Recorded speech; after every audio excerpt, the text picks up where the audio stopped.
one of the events that when we were, the talking heads talking about this thing, saying that the issue isn't the policy, the issue is how the policy is implemented.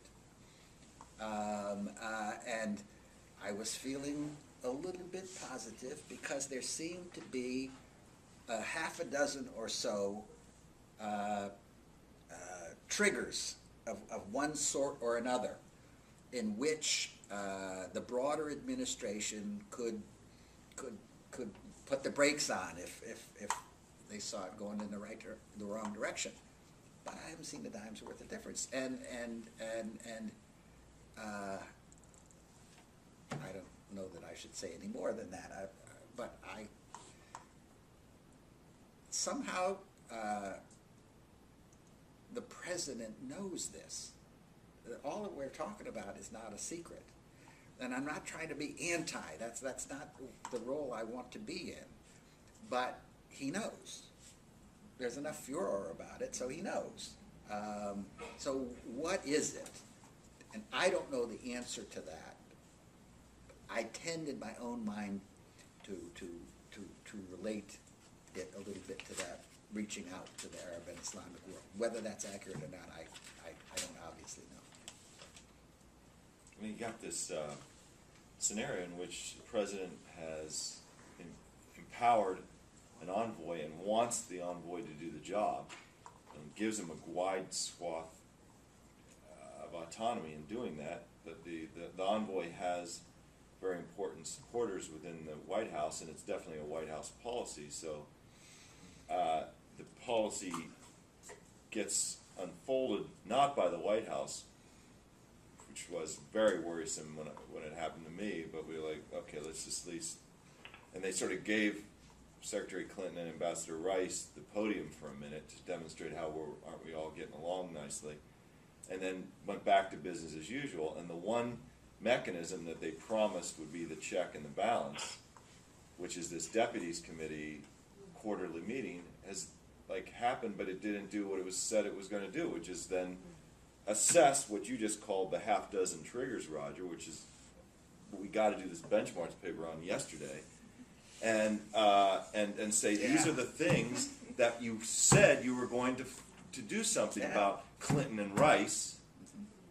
The deputies are supposed to be the foxes guarding the hen house. They're off duty, and so what is President Obama? What are you going to do about it if your government is dysfunctional on this thing? On the same day, Gratian is making comments about his friends and how great things are about these agreements, Rice is lambasting them in New York. I mean, we're back to this same thing we've seen, Roger, for 25 years, these multiple arms of a government, which there's no strategic coherence, there's no strategic objective of what we're trying to accomplish, and it's damaged worse. Before, it was kind of okay because of your point earlier, which is that we stood, at least in principle, on the side of the people who are being obliterated. And in whether it was the South during the war or Darfur during the height of the conflict. Now we're not even doing that. Now it's like, who knows, where anybody stands, because Gratian is so all over the map. And I think that's the essential point. So excuse me, but I think was this a three-person panel? No wonder nobody invites me. This is an open discussion. So, but the question would be, for both of you guys, what does it look like? And I'm going to reopen it again. Sorry, just taking a moment of prerogative. What would it look like for the U.S., not the ideal policy of actually having a strategically coherent approach, which is way too much to ask with this guy, with this bull in a china closet at the center of it.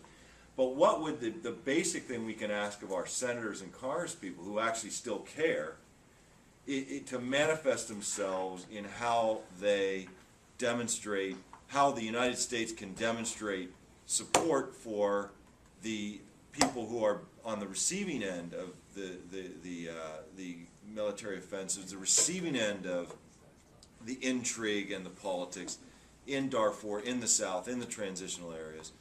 How does that translate into specific diplomacy?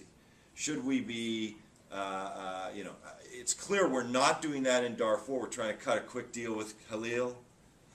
in the South, we're not even involved in the discussions. Like, I don't understand what happened. It started out with this triangular, what do they call it, trilateral discussions, and now he like says, well, I don't think that's important anymore. What?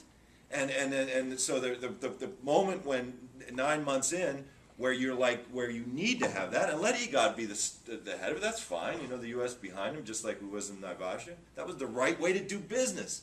And that was the Bush administration. Forgive me. And this is supposed to be, you know, Mr. Diplomacy becomes president, and what? I don't get it. I'm sorry. So I'm just saying, what would it look like?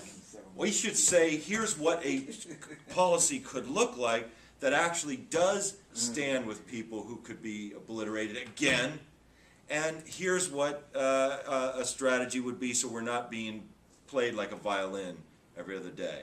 And I wonder if we can articulate what Sudanese expect of the U.S. at this moment, and what, Roger, you would say the U.S. ought to be doing at this moment proactively and positively, as opposed to what we shouldn't be doing now, which is what we've been doing. Does he go first? What does Sudanese hope for from the United States during this crucial 10 months? I think this is a very good question.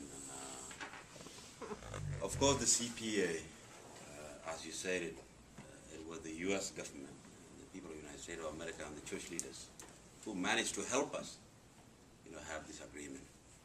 And the U.S. should take a lead to make sure that it is implemented. And they should also take a lead to make sure that we have a soft landing in 2011, because this is the end of it. And as of now, you know, I agree with Uncle Roger that the National Congress Party, since they came into power in 1989, they never actually honored any agreement that they have signed. So for somebody to believe that they will agree or they will implement this by talking nice to them, it will never happen. You need to know the reason why they signed the agreement first. It's because of Osama bin Laden was in Sudan, and now Bush is so upset with Osama bin Laden. Anybody who is supporting or housing bin Laden, definitely will be targeted.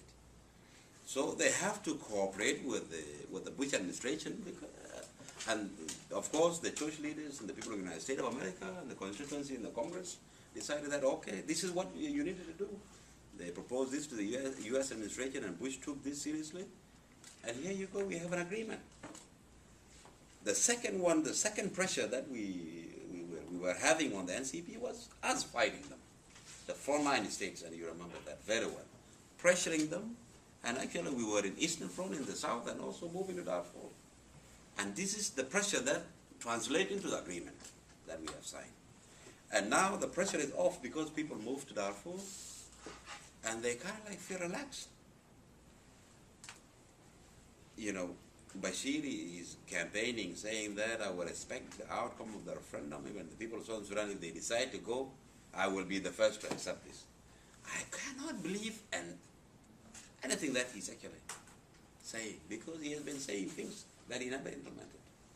So I think it is very important for the U.S. government to re-engage more by mobilizing the world to engage the two parties on the post-2011 arrangement, one, so that we can have a soft landing in 2011. Two is actually to prepare for the South to govern in 2011, be it one country or two countries, because we need to be an effective state in 2011, either as an independent state or part of the Sudan. Because what is happening in the South, there's nothing there.